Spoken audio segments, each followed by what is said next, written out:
Hello everyone. अब हमने last video में देखा था कि हम कैसे हमारे टॉपिक्स को कवर करेंगे।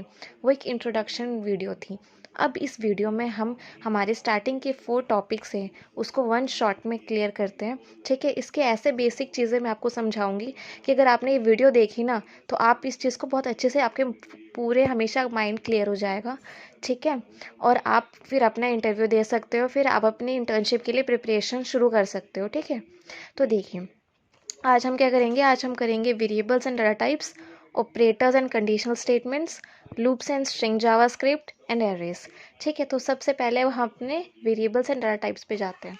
ठीक है, देखिए अब हमने वेरिएबल्स और डाटा टाइप्स पे आ गए अपने। ठीक है, देखिए क्या होता है कि अब हम ये बहुत एकदम जैसे कहते हैं ना कि कोई लैंग्वेज हम सीख रहे हैं, तो जब लैंग्वेज के पहले हम ABCD सीखते हैं, क ख ग समझते हैं, है ना। तो वैसे ही वेरिएबल्स एंड डाटा टाइप्स हमारे प्रोग्रामिंग में जावास्क्रिप्ट और या फिर C या C++ उनकी या क ख ग ऐसे है। ठीक है, उनका आप बेसिक वर्णमाला समझ लो। वर्णमाला होती है जिसमें अलग अलग स्वर आते हैं, है ना, तो वही है। ठीक है, अब देखिए अब इस वीडियो में हम समझते हैं डाटा टाइप्स क्या होते हैं। देखिए डाटा क्या हो सकता है, एक्स भी हो सकता है, वाई भी हो सकता है, 1 भी हो सकता है, 10 भी हो सकता है, ट्रू भी हो सकता है, फॉल्स भी हो सकता है ना। तो क्या होता है, यहाँ है डाटा टाइप्स एक्स, वाई, 1, 10। अलग अलग टाइप के डाटा है ना। जैसे अगर आप समझ लो, अगर हम एक नॉर्मल लैंग्वेज की बात करें तो एक्स क्या होता है, एक अल्फ़ाबेट होता है। 1 क्या होता है, एक डिजिट होता है। ठीक है, ट्रू क्या बता रहा है, ट्रू बता रहा है कि कोई स्टेटमेंट ट्रू है। फॉल्स क्या बता रहा है कि कोई स्टेटमेंट फॉल्स है, गलत है। तो ऐसे ही हम प्रोग्रामिंग में कैसे डाटा को डिवाइड करेंगे, कैसे बताएंगे कौन सा डाटा कौन सा है। तो मैं आपको कुछ डाटा टाइप्स यहाँ समझाती हूँ। ये हमारे मेन डाटा टाइप्स होते हैं।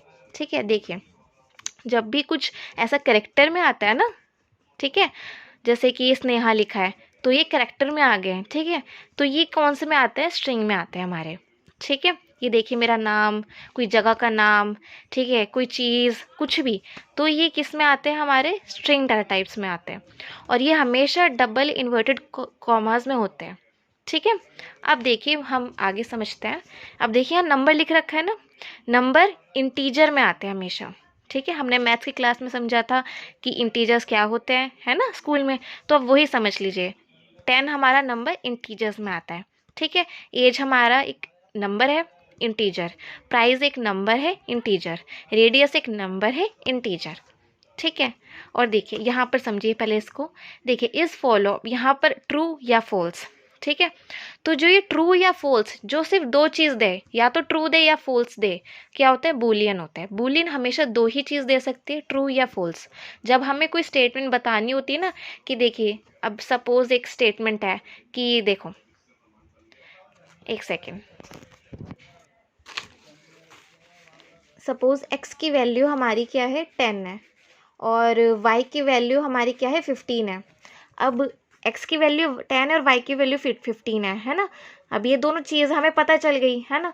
लेकिन अब मैं कब अगर ये बोलूँ कि नहीं भाई एक्स की वैल्यू वाई के बराबर है, एक्स इक्वल्स टू वाई, तो वो तो फॉल्स हो गया ना, है ना। तो बूलियन क्या होता है, कोई भी स्टेटमेंट का या तो सच बताता है या झूठ बताता है, ट्रू बताता है या फॉल्स बताता है। तो समझ गए आप इस चीज़ को। अब देखिए हमारा बहुत जल्दी ही रिकैप हो गया। डाटा टाइप्स क्या होते हैं, डाटा टाइप्स क्या होता है, कोई भी डाटा हो सकता है एक्स वाई जेड। ठीक है, उसका किस प्रकार में होता है, वो कैसे होते हैं, वो हमारे उसके टाइप में आ गए। और वो किस प्रकार के होते हैं, स्ट्रिंग होते हैं, इंट होता है, हमारा बूलियन होता है। ठीक है, और देखिए और हमारा एक होता है नल। अच्छा अब मैं आपको ये दोनों चीज़ समझाती हूँ। ठीक है, देखो नल और अनडिफाइंड, इंग्लिश में अगर समझे हम तो नल और अनडिफाइंड बहुत सिमिलर लगेगा। ठीक है, लेकिन इसका भी डिफरेंट मतलब होता है।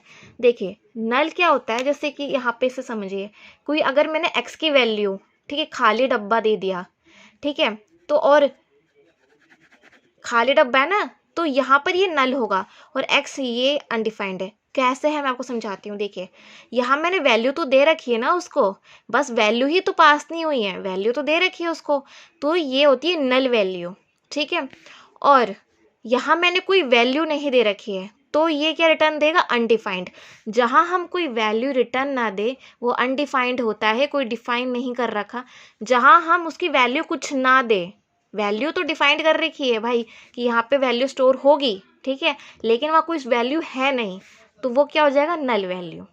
ठीक है, यहाँ तक आप समझ गए। अब देखिए, अब आगे हम समझते हैं वेरिएबल्स को। ठीक है, देखो बहुत आसान है, एक रियल लाइफ एग्जांपल लेते हैं। ठीक है, देखिए ये मेरा घर है, ये देखो ये स्नेहा नाम मेरा है, ये मेरा घर है, मेरे घर के अंदर ABC रहते हैं। ठीक है, तो ऐसे ही आप समझ लो कि स्नेहा क्या हो गया, वेरिएबल हो गया। ठीक है, और वेरिएबल के अंदर हमारे डाटा टाइप्स रहते हैं, हमारे डाटा रहता है ABC, 3 डाटा है हमारे, वो डाटा हमारे स्नेहा नाम वाले वेरिएबल के अंदर रहते हैं। ठीक है, वेरिएबल एक घर हो गया, घर के अंदर उसके डाटा रहते हैं। ठीक है, और जो वो डाटा का टाइप होता है वो डाटा टाइप होता है। ठीक है, वेरिएबल एक घर हो गया, घर के अंदर जो हमारा मेहमान रह रहा है, जो घर के लोग रह रहे हैं, है ना, वो हमारे क्या हो गया, डाटा हो गया। बहुत इजी, बहुत समझिए आसानी से। ठीक है, अब देखिए, अब वेरिएबल ना बेसिकली 3 टाइप के होते हैं। ठीक है, वैर, लेट एंड कॉन्स्ट। बहुत इजी है, बहुत अच्छे समझने की कोशिश करते हैं इसको। देखिए, आप इसको भी यूज़ कर सकते हो, आप इसको भी यूज़ कर सकते हो, और आप इसको भी यूज़ कर सकते हो। लेकिन 2015 के बाद जो हमारे स्टैंडर्ड्स जावास्क्रिप्ट के इम्प्रूव हुए, हमारी कोडिंग के स्टैंडर्ड्स इम्प्रूव हुए, अब क्या होता है, अब हम वेरिएबल का नहीं यूज़ करते, हम कॉन्स्ट का करते हैं, लेट का करते हैं, बट वेरिएबल का नहीं करते। अब आप पूछ रहे होंगे कि यार अगर ये 3 है तो फिर आपने अलग अलग क्यों मेंशन कर रखा है, कोई भी यूज़ कर सकते हैं? नहीं, इसमें भी डिफरेंस होता है। ठीक है, अब देखिए वेरिएबल क्या होता है। वेरिएबल जैसे कि अब सपोज़ कि मैं आपको एग्जांपल देती हूँ। ठीक है, सपोज़ कि x की वैल्यू यहाँ मैंने 10 दे रखी है। अब क्या होगा कि x की वैल्यू अब मैं यहाँ 15 डाल देती हूँ। ठीक है, अब यहाँ मैं डाल देती हूँ x की वैल्यू 20। ठीक है, अब क्या होगा, जब मैं आउटपुट लाऊंगी ना तो मेरी 10 भी आ जाएगा, 15 भी आ जाएगा, 20 भी आ जाएगा। ठीक है, ये तीनों मेरे वेरिएबल्स आ जाएंगे। ठीक है, x में 10 की वैल्यू भी आ जाएगी, 15 की भी आ जाएगी, 20 की भी आ जाएगी। तो ऐसे क्या होता है कि आगे ना बहुत कन्फ्यूज़न हो जाती है। अभी तो बहुत छोटा सा है ये प्रोग्राम, कुछ नहीं है, ये तो 1 2 3 उसका लाइन का कोडिंग है। लेकिन जब हम 100 लाइन की कोडिंग्स करेंगे ना, तो ऐसे क्या होगा कि x और x में हम कन्फ्यूज़ हो जाएंगे। ठीक है, तो इसीलिए हम ऐसा नहीं करते हैं। ठीक है, अब देखिए, अब आप बोलेंगे कि ये रीडिक्लेयर होता है, ये अपडेट भी हो सकता है। ठीक है, तो इसमें भी रीडिक्लेयर नहीं होता, लेकिन अपडेट हो रखा है, उसका क्या मतलब है, ये चीज़ क्या है। तो देखिए क्या होता है कि आप इसको ना यहाँ पे लेट में आप रीडिक्लेयर नहीं कर सकते, बार बार आप उसको डिक्लेयर नहीं कर सकते। हाँ, आप यहाँ पे वेरिएबल की ना वैल्यू को अपडेट कर सकते हो। जैसे कि पहले 10 है, फिर 15 हो गई, फिर 20 हो गई, आप अपडेट कर सकते हो, पर आप बार बार डिक्लेयर नहीं कर सकते उसको। ठीक है, वो एक ही वैल्यू देगा, पर वो अपडेटेड वैल्यू देगा, एक्स की एक अपडेटेड वैल्यू देगा, बार बार वैल्यू नहीं प्रिंट करवाएगा। ठीक है, तो ये होता है। और जो कॉन्स्ट होता है ये सबसे सही तरीका होता है। वैसे लेट भी यूज़ करते हैं हम जो सिचुएशन के अकॉर्डिंगली। ठीक है, लेकिन कॉन्स्ट एक सही तरीका होता है यूज़ करने का। वैसे लेट भी यूज़ किया जाता है, पर कॉन्स्ट एक सही प्रोफेशनल तरीका माना जाता है। ठीक है, अब देखिए कॉन्स्ट में क्या होता है कि आप बार बार डिक्लेयर नहीं कर सकते। ठीक है, कॉन्स्ट समझ लो, कॉन्स्ट वर्ड से ही समझ लो। कॉन्स्ट वर्ड होता है कांस्टेंट। कांस्टेंट का मतलब होता है जो भैया वैसे का वैसा है, आप उसको चेंज नहीं कर सकते। ठीक है, जैसे पाई की वैल्यू होती है 3.14, तो ये 3.14 ही होती है, आप इसको चेंज नहीं कर सकते। वही चीज़ होती है कांस्टेंट में, ना आप उसे चेंज कर सकते हो, ना आप उसे दूसरी बार डिक्लेयर कर सकते हो, ना आप उसे अपडेट कर सकते हो। ऐसा आप कुछ नहीं कर सकते हो। ठीक है, तो अब समझ गए वेरिएबल, लेट और कॉन्स्ट। और वेरिएबल अब 2015 से पहले यूज़ होता था, अब वेरिएबल यूज़ नहीं होता। ठीक है, अब देखिए एक और चीज़ मैं आपको समझाने की कोशिश करती हूँ, ऑब्जेक्ट। देखिए ऑब्जेक्ट क्या होता है, जैसे कि अब आप समझ लो कि ऑब्जेक्ट में ना हम क्या करते हैं, कई सारी जैसे कि कई सारी इन्फॉर्मेशन डालनी है मुझे। ठीक है, जैसे कि यहाँ पे देखो मैंने डाल रखा है ना लेट, मैंने कीवर्ड जैसे मैंने लेट अपना यूज़ कर रखा है वेरिएबल, है ना, लेट वेरिएबल जैसे कि मैंने दे रखा है लेट वेरिएबल, है ना। तो उस लेट वेरिएबल में देखिए मैंने क्या कर रखा है, देखिए देखिए मैंने यहाँ पर क्या दे रखा है, एक स्टूडेंट मैंने हमारा ये बनाया। ठीक है, स्टूडेंट के अंदर मैंने क्या डाल रखा है, name Sneha, age 20, subject maths and is pass true. ठीक है, तो ये कुछ ये क्या होगी, हमारी कौन सी पेयर होगी कि नाम मेरा स्नेहा है, एज मेरी इतनी है, सब्जेक्ट मेरा ये है, एंड पास हूँ कि फेल, तो मैं पास में ट्रू आ गया। ठीक है, तो ये हमारी होगी की वैल्यू पेयर। कौन सी पेयर होगी हमारी? की वैल्यू पेयर होगी हमारी। ठीक है, तो क्या होता है कि देखो इसमें क्या है कि मुझे बार बार नहीं इसको लेट करके समझाना पड़ रहा है। अगर मैं इसका प्रॉपर मैंने ना एक ऑब्जेक्ट बना दिया है, अब जब भी मैं उस ऑब्जेक्ट को कॉल करूंगी, जब भी उस ऑब्जेक्ट को मैं अपना उसके ऑब्जेक्ट के बारे में निकालूंगी, जैसे स्टूडेंट निकाला तो स्टूडेंट की सारी इन्फॉर्मेशन आ गई, स्टूडेंट के अंदर जितने भी हमारे डाटा है सब आ गया। तो इसलिए ऑब्जेक्ट हमारे यहाँ पे काम आता है। ठीक है, उसको इस तरीके से ही लिखा जाता है, इसको इक्वल्स टू मत लिख देना कभी भी, ये इस तरीके से ही लिखा जाता है। ठीक है, अब देखिए, अब हाँ आते हैं अपने ऑपरेटर्स एंड कंडीशनल स्टेटमेंट पे। ठीक है, ऑपरेटर्स क्या होते हैं? देखिए, ऑपरेटर और ऑपरेंड दो चीज़ को मैं आपको समझाती हूँ। ठीक है, अगर a plus B equals to C है, ठीक है, तो यहाँ पर क्या होगा, ये जो हमारे ए और बी है ये हमारा ऑपरेंड होता है। जिस डाटा पे हम यूज़ कर रहे हैं ना, ए और बी ऑपरेंड है, और जो उसके बीच में जो हम यूज़ कर रहे हैं वो क्या है? ऑपरेटर है। ठीक है, अब इस चीज़ को समझने की कोशिश कीजिए। कुछ ऑपरेटर्स क्या होते हैं, जैसे हमारे अर्थमेटिक होता है, यूनरी ऑपरेटर्स होता है, कंपैरिजन ऑपरेटर होता है, लॉजिकल ऑपरेटर होता है। जो हमारे अर्थमेटिक ऑपरेटर होते हैं वही प्लस, माइनस, डिवाइड, मल्टीप्लाई, और ये वाला जो होता है, ये परसेंटेज मत समझ लेना इसको। ये जो हमारा ऑपरेटर होता है ये हमारा क्या होता है? रिमाइंडर होता है। जैसे कि अब आपको मैं समझाती हूँ, जैसे कि 4 2, ठीक है। अब आप ये मत समझ लेना कि ये इसका 4% है 2 का, ऐसा कुछ नहीं होता है। 4 इससे जब हम डिवाइड करेंगे तो क्या रिमाइंडर आएगा ना, वो हमारा इसमें वैल्यू आती है। जैसे ठीक है, जैसे देखो आप देखिए 4 रिमाइंडर 2 इक्वल्स टू हमारा 0 आता है। ठीक है, तो देखिए अब क्या हो गया, अब जो हमारा रिमाइंडर है, जो हमारी वैल्यू है वो 0 आ जाएगी। ठीक है, तो यही हमारा दिस ऑपरेटर, ये वाला ऑपरेटर करता है। ठीक है, अब देखिए क्या होता है, एक होता है यूनरी ऑपरेटर। यूनरी ऑपरेटर्स क्या होते हैं, इसमें आते हैं प्री इंक्रीमेंट, पोस्ट इंक्रीमेंट और प्री डिक्रीमेंट, पोस्ट डिक्रीमेंट। जो ना यूनरी ऑपरेटर्स होते हैं वो क्या होता है, उसको दो दो ऑपरेंड की ज़रूरत नहीं होती है, वो सिंगल एक ऑपरेंड पे भी काम कर सकते हैं। अब मुझे इसमें क्या है, 4 चीज़ें समझाई मैंने, pre increment, post increment, pre decrement और पोस्ट डिक्रीमेंट। प्री इंक्रीमेंट का मतलब होता है कि पहले तो भाई इंक्रीमेंट कर दो, उसके बाद उसका वैल्यू दे दो, मतलब पहले ही आप उसकी वैल्यू अपडेट कर दो। ठीक है, और पोस्ट इंक्रीमेंट क्या होता है, ए प्लस प्लस। इसमें होता है कि पहले आप वैल्यू दे दो, जो वैल्यू है, अगर 6 सपोज 6 वैल्यू है ना, और उसके बाद प्लस प्लस हमने लगाया, तो इसमें क्या होता है कि पहले तो 6 ही दे दो, उसके बाद दोबारा जब हम आउटपुट देखेंगे तो वो +1 हो जाएगा, 7 हो जाएगा। ठीक है, अब देखिए, अब आते हैं हम प्री डिक्रीमेंट और पोस्ट डिक्रीमेंट पे।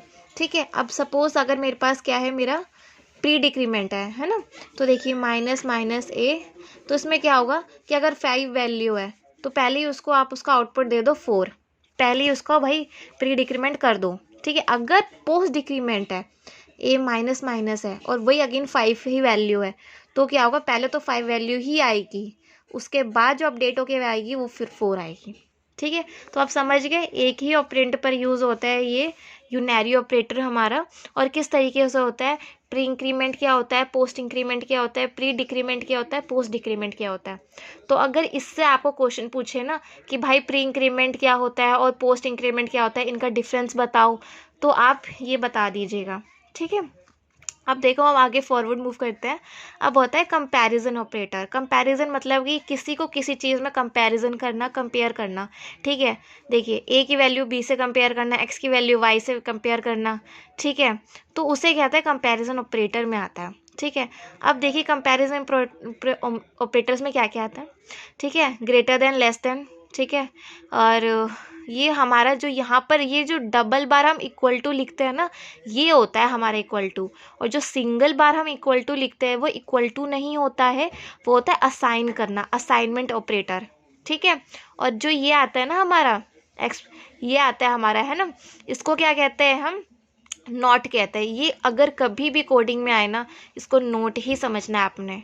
ठीक है, और देखिए आप समझ गए, लेस देन, ग्रेटर देन, और 2 बार इक्वल टू का मतलब होता है इक्वल टू, और 1 बार इक्वल टू का मतलब होता है हमारा असाइन करना, ठीक है, और ये नॉट आता है, ठीक है। अब इसमें भी ना कुछ एक चीज़ होती है, आपको दिखाती हूँ। आजकल यही चीज़ यूज़ करता है, strict equal to. Strict equal to का मतलब होता है कि इसमें इसका साइन देखो 3 बार इक्वल टू होता है, ठीक है। स्ट्रिक्ट इक्वल टू का मतलब होता है कि यहाँ पर क्या है कि यहाँ पर मतलब इससे ज़्यादा इसका डिग्री होती है स्ट्रिक्टनेस की, और ये अगर जो वैल्यू होता है ना करेक्ट, आप समझ लो कि जो वैल्यू अगर इक्वल नहीं है तो क्या है कि उसको नहीं बताएगा। सपोज हम एग्जांपल देती हूँ कि यहाँ पर क्या है, ये वाला मैंने लगाया और ये लिखा 10A, ठीक है, ये स्ट्रिंग हो गया, इंटीजर हो गया, ये यहाँ पे तो चल जाएगा, लेकिन कभी भी स्ट्रिक्ट इक्वल टू में नहीं चल सकता। स्ट्रिक्ट इक्वल टू में कभी भी स्ट्रिंग एक इंटीजर के इक्वल नहीं हो सकती। तो समझ लीजिए हाई लेवल का इक्वल टू होता है, ठीक है, और यही आजकल इंडस्ट्री में यूज़ किया जाता है ज़्यादातर, ठीक है। समझ गए आप ऑपरेटर्स क्या होता है। अब आते हैं हम अपनी कंडीशनल स्टेटमेंट पे, ठीक है। देखिए कंडीशनल स्टेटमेंट क्या होती है। कंडीशनल स्टेटमेंट होती है कि जैसे हमने कोड लिखा, ठीक है, अब कुछ भी डे टू डे की लाइफ लो तो हर चीज़ में कंडीशन लगी होती है, ठीक है। अगर आपको अपना वोटर आईडी कार्ड बनाना है तो आपको 18 साल से बड़ा होना चाहिए, 18 साल के बराबर होना चाहिए, तभी आपका वोटर आईडी कार्ड बनेगा, ठीक है। और ड्राइविंग लाइसेंस तो आप 18+ होनी चाहिए, तब आपका ड्राइविंग लाइसेंस बनेगा, ठीक है। और अगर कोई पेपर एग्जामिनेशन है स्कूल में तो 33 नंबर या 33 नंबर से ऊपर आएंगे तभी आप पास हो पाएंगे। तो ये क्या होती है, ये सब कंडीशंस होती है हमारी डे टू डे लाइफ में, ठीक है। अब देखिए कंडीशनल स्टेटमेंट, अब इन्हीं कंडीशन को मुझे मेरे कोड में लिखना है ना। तो क्या होगा कि मैं ना 3 चीज़ें यूज़ कर सकती हूँ, मैं इफ़, एल्स इफ़ एल्स और एल्स इफ, ठीक है। अब देखिए तीनों को मैं बहुत जल्दी समझा दूंगी और आप बिल्कुल अच्छे से समझ लेंगे, ठीक है। देखिए क्या होता है इफ़ स्टेटमेंट, क्या होता है कि इसमें क्या होता है कि जैसे कोई एक कंडीशन है, ठीक है, सपोज़ कि कोई एक कंडीशन है ना, मैं आपको समझाती हूँ।